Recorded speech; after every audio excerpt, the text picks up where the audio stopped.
This is Judge Joe Brown, and we're listening to We All Be News. News-free Dixie for the 21st century.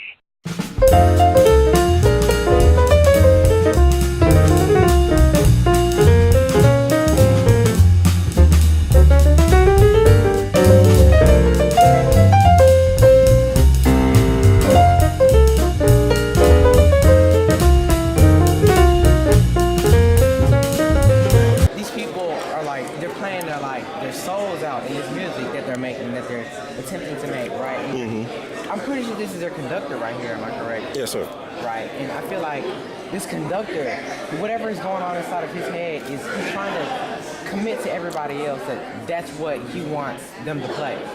That's what I'm saying. And this guy right here, his eyes open, but his other two players have their eyes closed. And it just makes me wonder what's going on inside of his head, what is going on in his life that those two don't have in their lives right now. Because he seems preoccupied, but they seem like they're putting their hearts out in their music. The same thing with him. And this one, he seems very happy, which is good. And this woman, she intrigues me. Because she is intriguing. Yes. Okay. Because I don't know exactly what it is about her, but it's just the look in her eyes where she's looking at him. I think she has the same type of thought that I have right now. When she's trying to think what's going on inside of his head. What's your name, sir? Langston Osborne. All right, thank you. I appreciate it.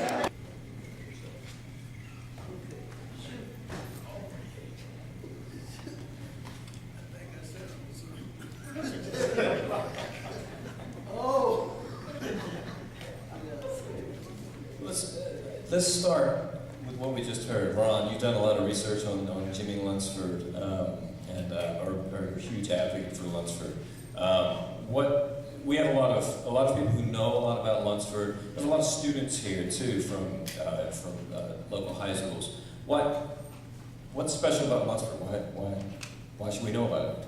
I mean, Lunceford is basically the reason why Memphis has such a reputation for being a world-class music powerhouse.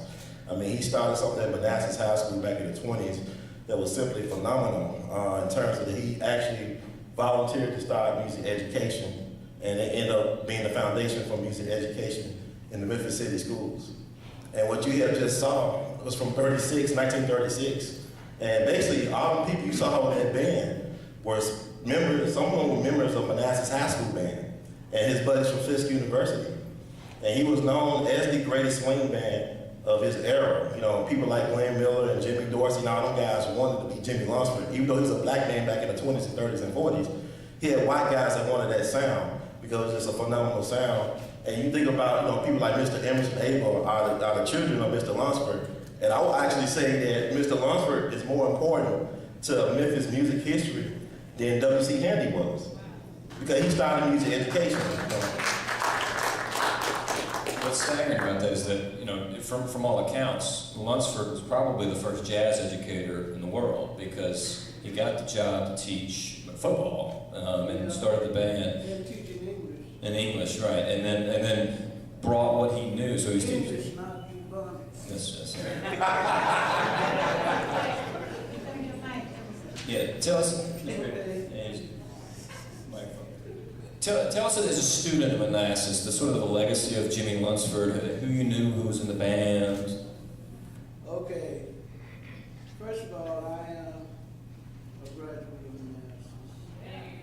Manassas. And my daddy attended Manassas, and he also messed around in the band with Mr. Lunceford while he was teaching there.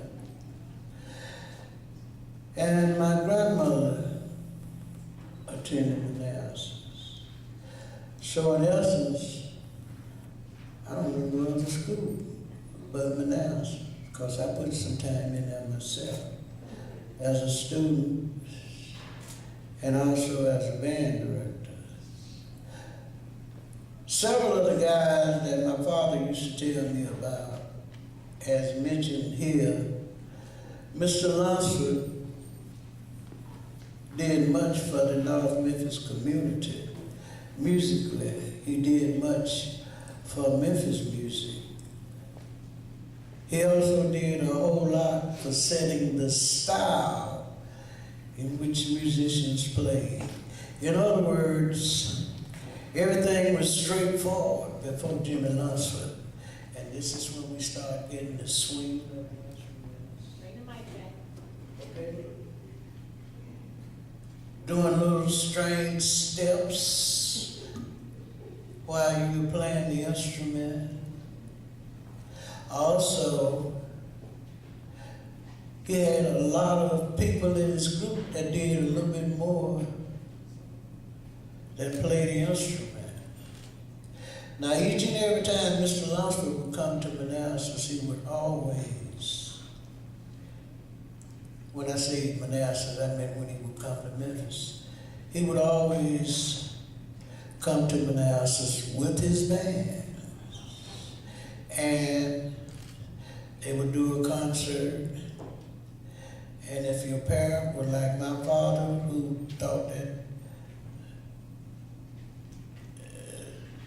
Jimmie Lunceford was his idol, even though he didn't go into music, I would always go to, he would always take me to Church Park Auditorium to hear the band. I met Joe Thomas, I met Mr. Cox, I met everybody in the group. I knew everybody. And some time ago, I had some little bitty pictures that they would pass out. And I found mine, but I think it disintegrated because it dated all the way back prior to 1945. So, in essence, how many of you like football? How many watch the pro games? Can I see the hands? Okay, have you heard this tune yet? And what you do is the way how you do it. They doing it on TV today. And this was recorded many years ago. Now, as a student, what we learned from Mr. Lunceford about arranging and writing, he says, in speaking, there's always a rhythmic pattern involved, and you could also use that rhythmic pattern for what you're going to write. All you got to do is just put some kind of notes up above it, or use some lyrics below it. So, hey, what you do is the way how you do it. Rhythmically, that's it. So you've already written the tune. A lot of old tunes are coming back. Okay, but just like Ron said a few minutes ago, he set a style, man, and the style that he set is still in existence. Then, what y'all think about a nigga having an airplane? Golly, he had his own plane.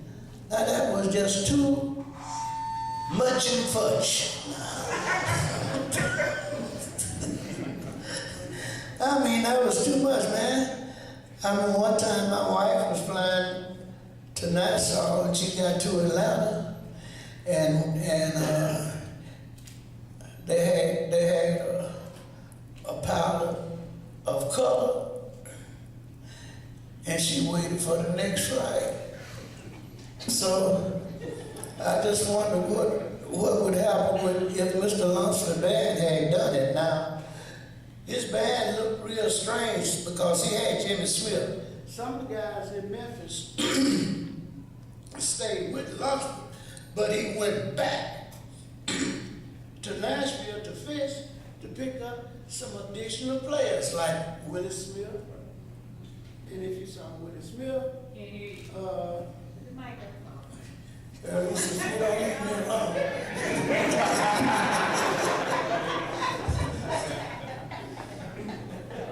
If you saw Willie Smith, you could have easily said, what that white boy doing up there with all those Negroes? But anyway, that's the way it went. Now, after they folded, he went with Harry James, Willie Smith, as lead alto player, who was one of the greatest, all of them. Now, his drummer married a lady that taught at Hyde Park. They lived in New Chicago, Howard Grimes, out there in your neighborhood. And then you had, they busted up. Evidently the lady could not keep a good rhythm. I don't know what it was, but it didn't last too long. And he went up to the corner of Wells and Thomas and married Miss Henley. Okay, now we got the Henley place on Bellevue and Lamar, but they don't know that much about the love affair that was going on between the drummer and what have you. My favorite with the group was actually Joe Thomas, a tenor player. Joe could do everything but tap dance. He would sing, play tenor, double on other instruments, but he seemingly just took a liking to me. I don't know whether it was my size or whether they thought I was a midget. Well, are you laughing, Ron?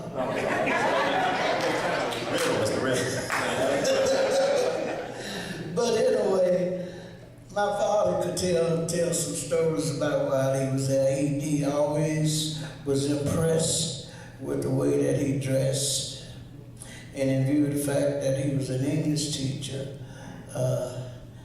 he spoke quite well, and you know what I did this and that's and everything.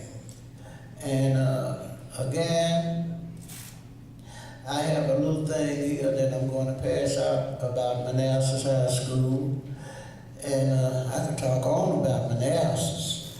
I mean, until somebody tell me to shut up.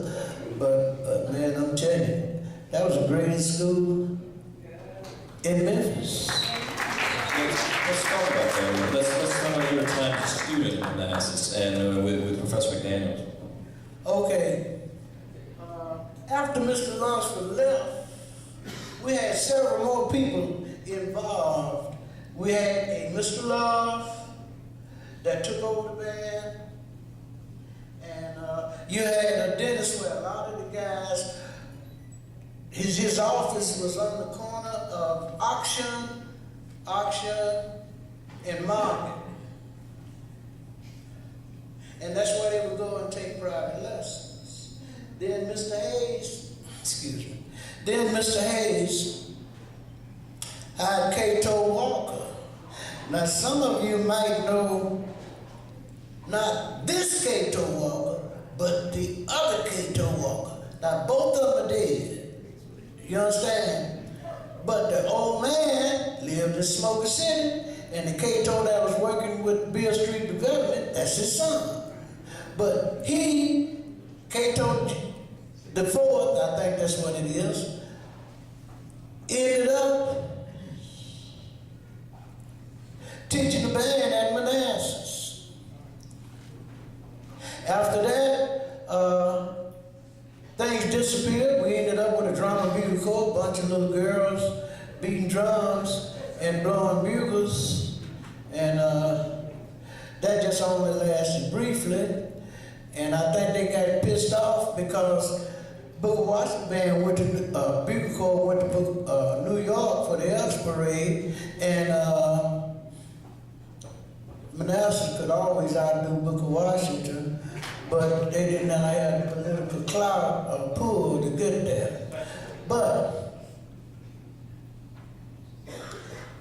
the music tradition was still in the North Memphis area. And from some of the material that I'm going to pass on to the music department here will prove beyond a shadow of a doubt, as G.P. Hamilton wrote about Memphis people, black people I have reference to, he didn't say nothing about us out there in North Memphis. He left us out, Clifford. Yeah, he sure did. Left us everything. Okay, now music-wise, everything in South Memphis could do the blues. Everything in North Memphis do the jazz. Ain't that strange? Ain't that strange? Okay, if we get back to Cato, Polly Walker, his wife, was she took care of all of the financial stuff for BB. Kato, her husband, drove the truck for BB. Not the truck, the bus. Okay? Then his son ended up directing BB's bands. He had another cousin in Nashville. His last name was King, but I can't think of his name. He played in the group too. So Eugene Walker's still alive. And Eugene Walker is the brother of Kato Walker. Smoker City, North Memphis. Now, we had a bunch of arrangers too that went to Manassas that we don't know about, that did arrangements for Motown. So, while we were being the musical factory, not to mention Isaac Hayes, Ansel Horn, you know, some of the other people. I'm just talking about people from Manassas. I don't know nobody from Booker Washington, Joe Blind. I don't know nobody from Booker Washington. Ain't nobody in here from Booker Washington. If you are from Booker Washington, I ain't talking to you.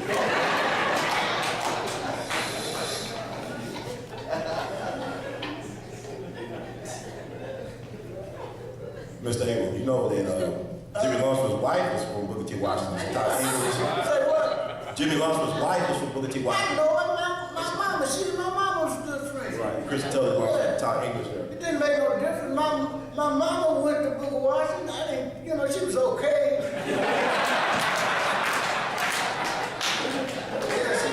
She helped me out of a hole. Yeah, but after I got out that hole, Jack, she couldn't say nothing else to me because she went to her own school. So, that was it, man. So, I don't think there's much more I can tell you this about Cab Calloway. Some of you have heard this about him supposedly swinging the Star Spangled Banner at the casino. That's the biggest lie ever told. They did not swing the Star Spangled Banner. When Mr. Calloway was alive, and Bill Lisa and I were talking to him on the side of the Orphan Theater, Bill didn't know anything about it because he's from over here in New York, Gabby Hayes' hometown. That's the only important person that came out of Orient. The only one other than Bill Easton. And I asked him, and he said, no. We were not swinging the Star Spangled Banner. The guy that was selling the souvenir booklets for Cal, one of the people asked why was he selling those brochures for the N-word. I don't know what the N-word was at that time. I think it was nigger. I don't know if you don't get offended about that.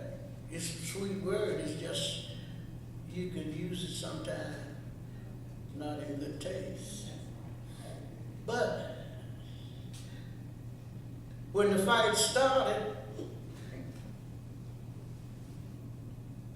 the person that was setting the program ended up being the Supreme Court Justice Berger. And that's really something, man. We talking about at the casino at the fairground. We no longer have a casino at the fairground. The people in Mississippi bought the fairground, Mid-South Fair. They sold the Pippin. You go downtown now. Shit, last night, they gave me a ticket. I ain't gonna pay it. They only have 3 handicap places downtown Clifford. Okay, one is on the corner of Monroe and 3rd. The next one is on the corner of Madison and 3rd. The next one is on the corner of Poplar and 3rd. And hell, I got a bad foot. Shit, I park wherever I could. And they gave me a ticket. So hell no, I ain't gonna pay. I'm going to court.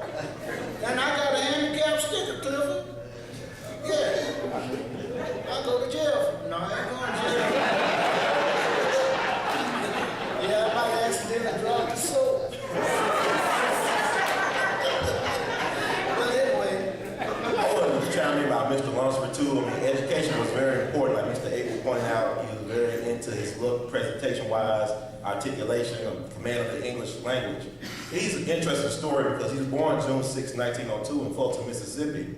And his folks left the South, for better opportunities up north. I believe they stopped first in Ohio and then moved to Denver. Now, Denver is interesting. Jimmie Lunceford was an interesting guy. Yeah, Mr. A.L. saw him, he knew him, talked to him. But, he was a phenomenal athlete. He was a Gold Gloves boxer, track, football, basketball star, stuff like that. But his passion was music. He was a musical prodigy. He was actually taught by Wilberforce Whiteman, who was supervisor of music education in the Denver public schools. Wilberforce Whiteman was Paul Whiteman's father, the king of jazz, Whiteman. Yeah. All right, but he ended up going back south to Fisk to further his education. Now, I'm gonna tell you an interesting story about his education at Fisk. He was a social work major. I mean, he did his music gigs around Nashville and stuff like that. But his first love before he met his wife, Crystal Tully, who also went to Fisk when he was there, was Yolanda Du Bois, who was the daughter of Dr. W.E.B. Du Bois, who was also a Fisk man. Now, the story goes like this. Jimmie Lunceford was madly in love with Yolanda, and she was madly in love with him, but Dr. Du Bois did not approve. Even though he was a Fisk man like Dr. Du Bois, he thought him being a secular musician, he was not being a credit to the race. So they arranged a marriage to Yolanda Du Bois to County Cullen, who was the poet laureate of the Harlem Renaissance at that time. He was a rising star. Before Langston Hughes took off and stuff like that, he was the it guy. And they allegedly had the wedding of the decade in the 20s up in Harlem. But the thing about it is, County Cullen literally ran away to Paris with his best man, Howard Jackman, who was known as the handsome man of Harlem, the finest man of Harlem. He was a gay man. And him and County Cullen was lovers. So they ran away to Europe together and left Yolanda in disgrace. But Jimmie Lunceford always had a thing for Yolanda, even until he died, they were good friends. She ended up being a teacher, I think an English teacher in Baltimore City schools. But that's Jimmie Lunceford, that's another story. Matter of fact, they did a play that came out a decade ago called Knock Me a Kiss, which is like an over-exaggerated Jimmie Lunceford. It talks about that relationship, that love triangle.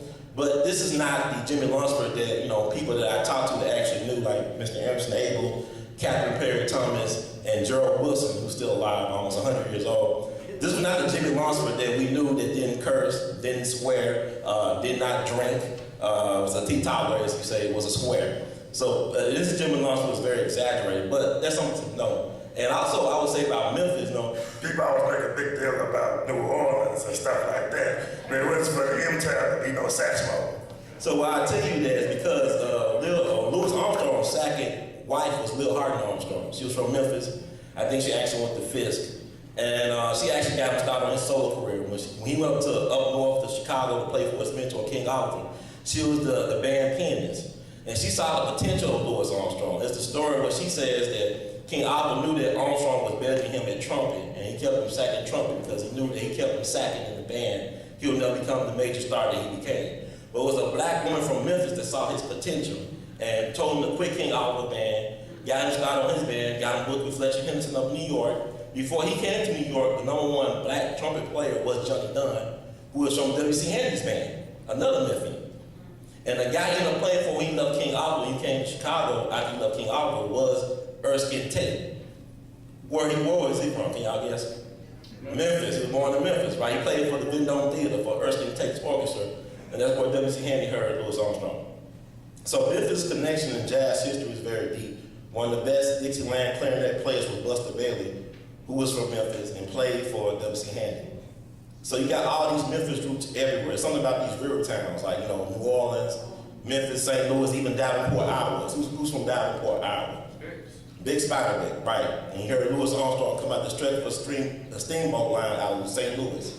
So I mean, the river town culture runs deep. So it's not just New Orleans, not just Memphis, but Memphis plays a prominent role in the development of America's original art form, which is jazz, which has been gone. I don't know why. Mr. Abel talks about it. This was a jazz town. I mean, not only was Jimmie Lunceford here, but also when he was here, Mary Lou Williams was here. Y'all know Mary Lou Williams is, but she's one of the greatest jazz piano players and composers of all time. She basically taught the Monks and the Bud Powells and Charlie Parkers how to play bebop there. She laid it down. And that's another town that's been undocumented is Pittsburgh. It's very interesting. But I know Mr. A.B. told me about this guy named Earl Coleman. You remember, sometimes I talk to you. Oh, Dark Shadows, right? What was that? Earl Coleman, right? Earl Coleman went to Douglas, and he recorded Dark Shadows. Dark Shadows. Charlie Parker. Dark Shadows Yes, follow me. Yes, sir. They sing wherever I go. I don't sing. But the point is, even Charlie Parker, his daddy got Memphis roots. Bird, who changed. You got two jazz masters, Louis Armstrong, Charlie Parker, both have Memphis roots. You understand? So so Memphis, jazz cannot happen without Memphis. Not just blues, not rock and roll, but jazz. Now, I have proof here, everybody's talking about, oh, my foot. So, My foot, that's what I'm happy about. Okay.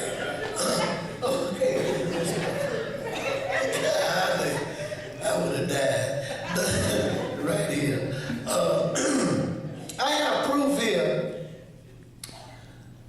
New Orleans, home of jazz. And one thing I'd like to say about the New Orleans Jazz and Heritage Festival, none of those musicians, while this particular activity is going on, play gigs anywhere. They go back to New Orleans, all of them. Wynton Marsalis, Donald Harrison, all of them, if they're still alive. Zip, they come back to New Orleans, and plus they do what? Master classes with the kids, Magnificent 35, St. All of the schools. Now, Memphis, Tennessee, after the first 2 years of the festival, before they changed the name to Memphis in May, we had Booker T. Lowry, we had Sonny Chris 2 weeks before he got killed or he died. We had Chris Woods, we had Marvin Stams. I hope you understand what I'm saying. We had George Coleman, Frank Stone, Jamil Nassar. We had all of the black and white musicians. We didn't have no Chinese, but they I don't know whether we had any in Memphis at that time or not, but that was the last time. So what has happened here, Memphis has failed to nurture its own culture. Okay, now if you went to the Veterans Day Parade Monday, why is it there was no high school bands in the parade? Ain't that a bitch? Do you hear me? What are we doing now in the school system other than getting a damn check?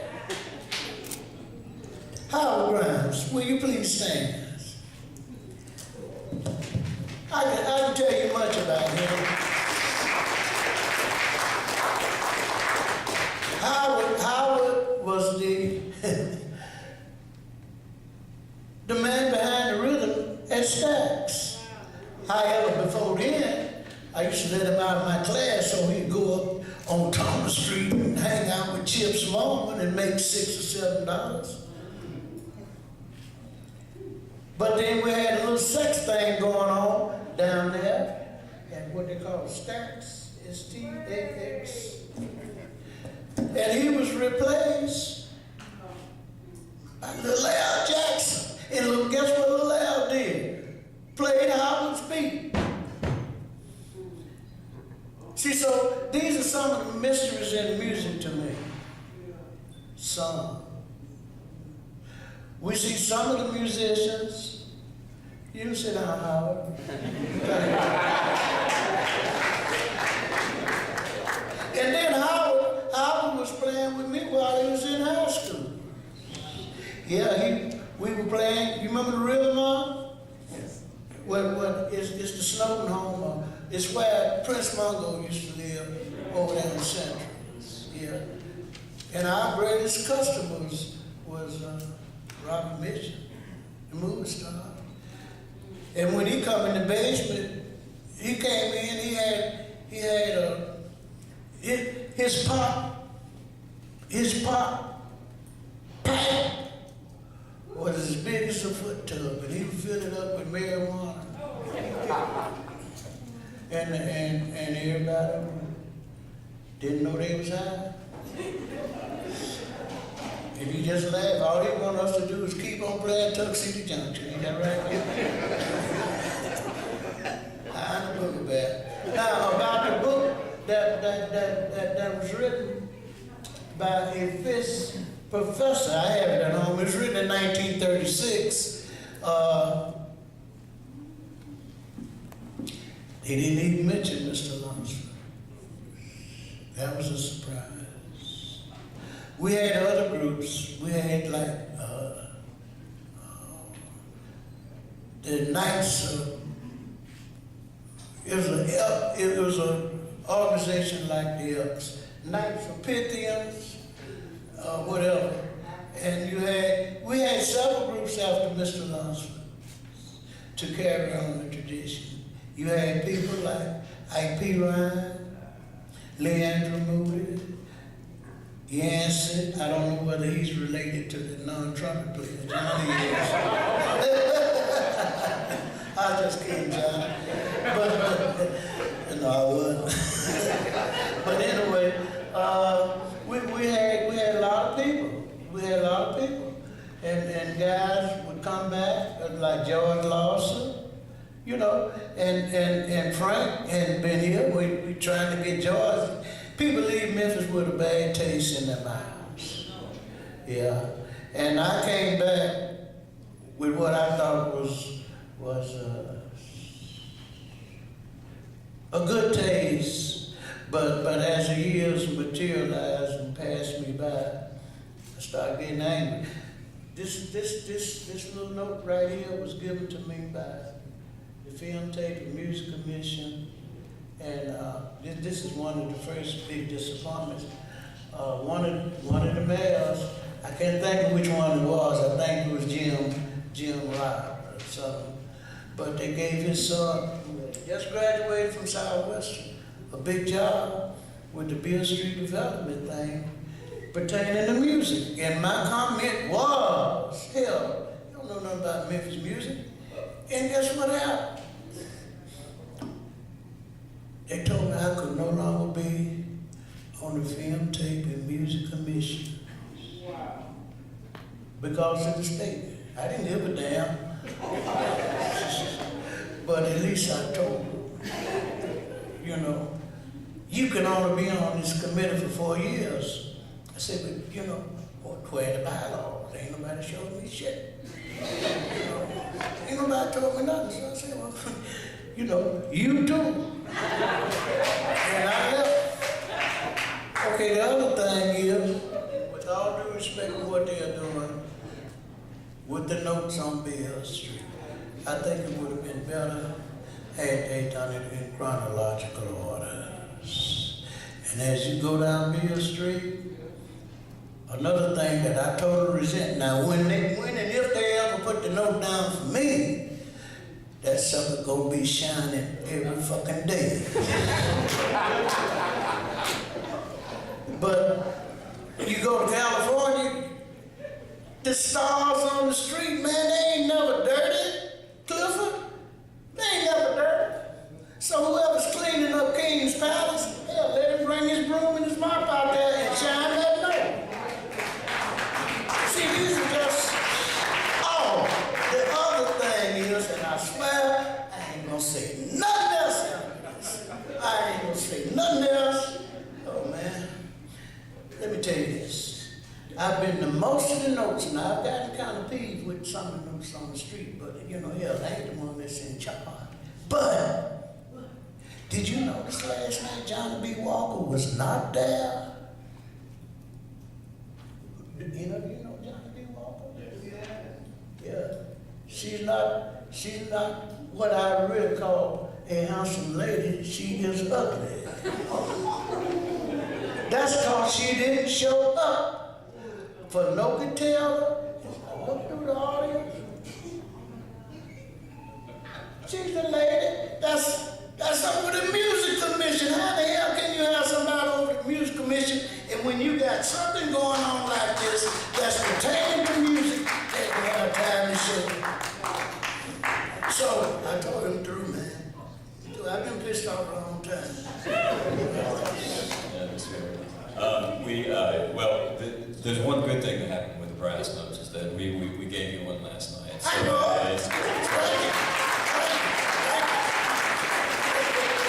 While we don't look this way, there is something I'm really curious about. The other sort of time that we've talked about, and that some students here have done research on, is the 1950s.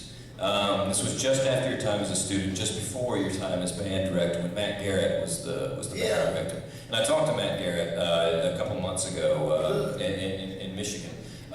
D.D. Bridger. She'll be here in April, I believe. So one of the things, I just wondered if you could reflect on that, because many of the people that you just mentioned were there at the time. 1950s in Manassas, of course, was a time when Frank Strozier, George Coleman, Booker Little, Harold Mayburn, Charles Lloyd, Hank Crawford were all there. I wonder if you could reflect on that and just what, was that time? Yeah. Something Okay. you remember?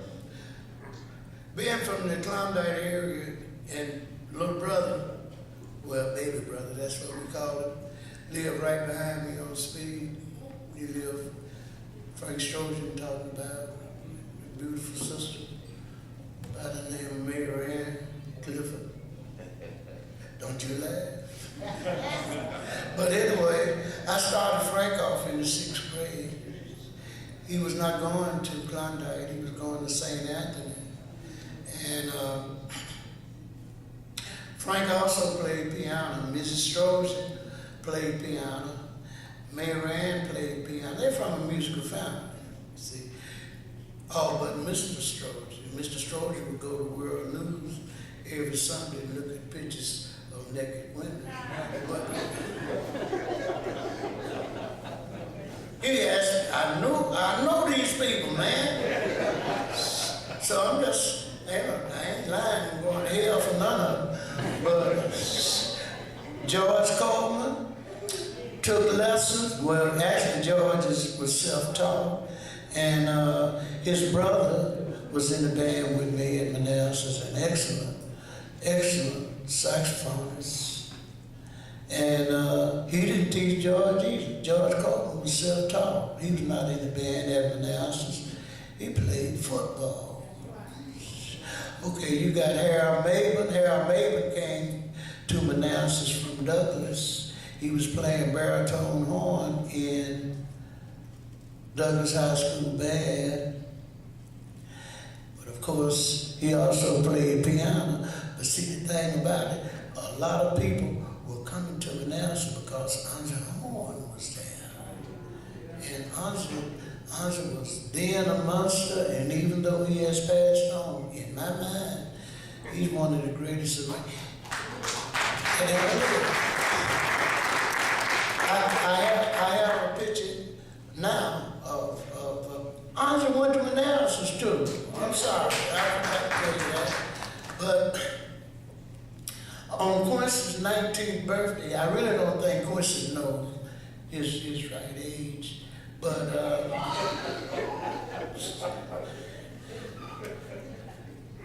Anza's group played for Quincy's 19th birthday.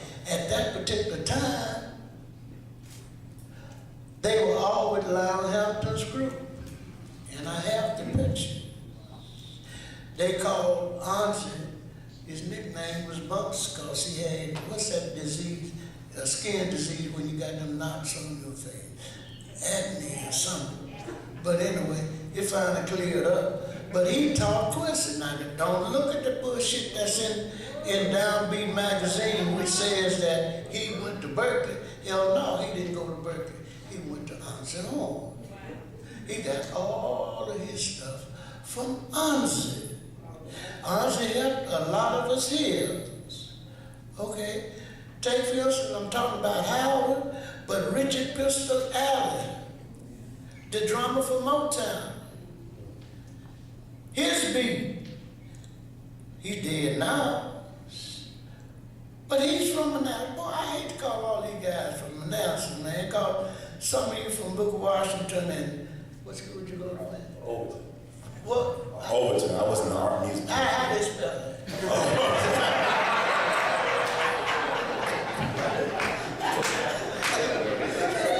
Oh, boy, I'll tell you about it.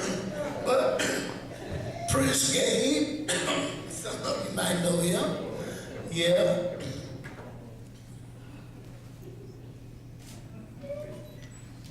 Evan Bradshaw, Senior and Junior. Ford from WDIA. Early Taylor.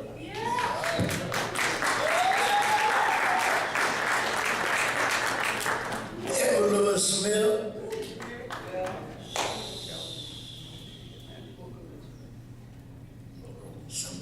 I'm so happy you said it. I was just trying to pick the audience. Somebody said Booker T. But Booker T is the cousin of Edward Lewis Smith, and he is also the brother of the operatic singer Vera Lilly. And the Lilly's were a talented family. In fact, B.F. played with the Lunceford band. That was Barbara Lilly's dad.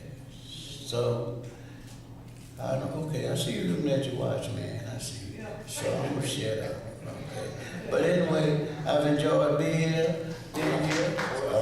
And yes, sir, boss. Let me speak. You don't mind. No. I think this would be nice. Let's open this up for some questions and some comments for a few minutes. I would like to say, this is my band director, one of the greatest teachers that I came under. He was also a father figure to me. I came to Manassas in 1950. I got in the senior band in my junior year. Mr. A.L.L. was the cause of me getting my first drum set. He knew Mr. Cozy Stokes, music store. I can remember when I got in the Rhythm Mama's band, there was a drummer that was graduating before me. His name was Joe McDowell. He was leaving. And Shelly Owens, myself, Castle Old, Sally Red, James Merritt, all those was the first drummers, great drummers. Clark Bernard, myself, Shelly Owens, Steglo. We took the slack. All of them gone. They took the slack from Manassas band. Mr. A.L.L. didn't know I could play drums. And I came under Rufus Thomas, which was, I was the first black drummer that came, that Mr. A.L.L. allowed me to come up to record my first record, which was called 'Cause I Love You. That Satellite Records under Chip's Moment. They got hip to me and they called me back, so I did William Bell, Don't Miss Your Water Till the Well Run Dry. Then I did Carla Thomas, Gee Whiz. That's when I met Willie Steinberg, Bob Talley, Alfred Rudd, playing at a club called the Hi-Hat. Well, Mr. A.L.L. was playing at the Plantation Inn. Oh, yes. So, I don't know what happened, but 10 to 5. I got involved with Mr. A.L.L. He pulled me over in his band. I remember he had a big Chrysler. I didn't have a car, but we used to play from 9 to 4 o'clock in the morning. And wasn't getting paid anything. $12.50. You know. greatest times of my life in Manassas schools was with this gentleman here, because people don't know what this man actually did. This man here did all of the arrangement at the time that I had an opportunity to play with two groups. It was Ben Branch Band and Bolex Miller. We had what you call the Starlight and the Goodwill Review. Mr. A.L.L was the head man of that. He wrote all the arrangements. He was the band leader. He wrote all the arrangements. And the musicians in the band at that time, they were my teachers because I was under them. That was Floyd Newman. That was Gilbert Cable. That was Herbert Green. That was, let's see, Benny Murray. Yeah. Clarence Nelson. And sometimes they used Larry Brown, but Cleve Shears was Bolex Miller's bass player. Mr. A.L.L and Mr. A.C. Wheaton, that was the connection of the two concerts. And I had an opportunity to play both of them. But this man here did so much that nobody give him credit for. I just happen to be grateful enough to be a kid that he took to me, for me to see it and learn it, because they taught me everything that I know today. And I know a lot of things that he is saying, they're true. It's no lie. Only reason why they don't understand Mr. A.L.L, because Mr. A.L.L was a man of real integrity. He was business. No, they said I was crazy. That's what they thought. But we knew different. He just didn't, he didn't get no from nobody. And when he said something, that's what it meant. And if you didn't like it, he'd whoop you.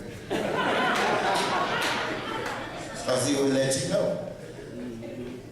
I can remember one time we was in the band. A lot of times we'd be on the field, he'd march us all day for watching foot movements. We had to be on time steps. And if somebody in the band got out of time, he called them out of line. Send him back to the room. He tell him, hey, bring your uniform in the morning. That's the kind of band leader we had. What made me who I am is him. I'm grateful. I'm 71 years old. I just come off a tour from Europe. I just got with a new group called the Bo Keys. We're making history. It's a new sound, new Memphis sound called the Bo Keys. I did Cindy Lauper's album, and I just did, we're working on a new album. We're trying to bring the Memphis sound back. It is outside of Memphis. It's not here yet. We just did a youth concert. I just did a youth concert for the Youth Center, and I did a Christian for the Christian Jewish Synagogue. And it was the greatest, for my time, experience of my life. Boy, I owe everything to this man. This is the man. You can believe what you want to believe about him and what people say. This man has helped so many musicians. He's done so much for this city. They've not given him anything. Talk down on him. But you see, he's still here. And he's still in his right mind.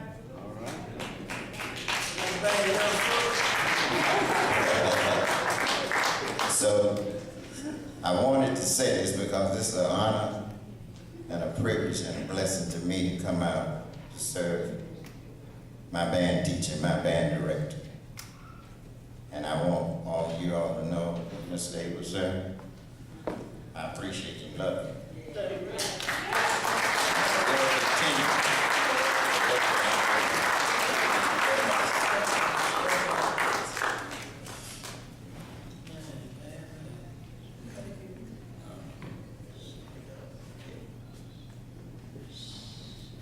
I just only worked 3%, man. Hell, I didn't beat them drums, he beat them. I didn't play them trumpets, I didn't play them trombone. Hell, when it comes to a band director, hell, I ain't worked but 3%. That's all, that's all. But the thing about it, that 3% worked the hell out of me.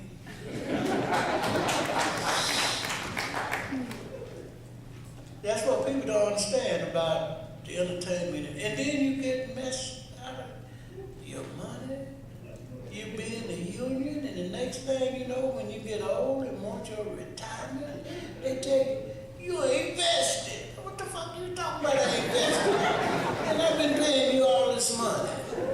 And see, now that's what wants you to go to New York, and if you're on the 12th floor of the Empire State Building, you want to grab one and run through the window with them till both of you hit the sidewalk. So it's a lot of mysteries in the music industry. I mean, it is a whole lot. A lot of the guys that recorded at Stax, High, American, Malaco. You see, I'm in that group too. We ain't getting no pension check. So I thank the Almighty. When I started to retire from the school system, when I was on the road with Isaac Hayes, I didn't. I said, well, I'm gonna keep on playing chef until ain't nobody doing it no more, and then I'm gonna be in that classroom every day. And that's what happened. So it's bad, it's bad, it's bad, it's bad. All kind of tricks. One thing we said, I'm gonna tell you about the disco connection. Okay, I heard you. I'm gonna quit. We signed, you know, in college, and we ought to know how to read contracts, the legal aspect of music. When we signed that contract with ABC Paramount, that turned platinum in 3 or 4 different countries. Oh man, it sounds so good. We talking about with ABC Paramount. You understand? ABC Paramount.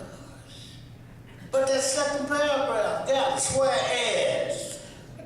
It's whereas is what I said up here. I ain't giving you nothing.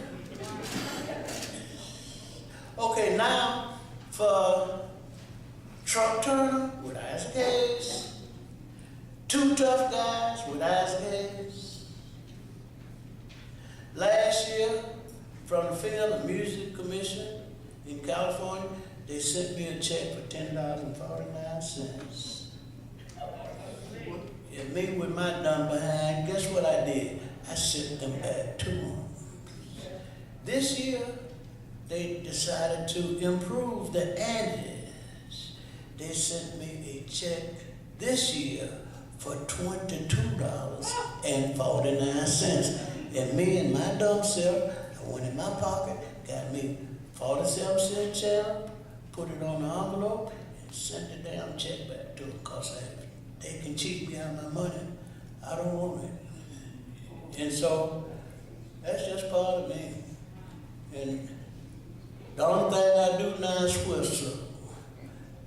Because I'll never play my horn again in this fucking city or in a recording session for the rest of my life. I'm through, man. I've been doing this here since I was 13 years old. And I've had my fill, I've had my ups and downs, and the downs of those things that mess with all of us. Howard, 71. In the music industry, could have retired at 62. He's a musician, he liked music. Damn music if you ain't being treated right. So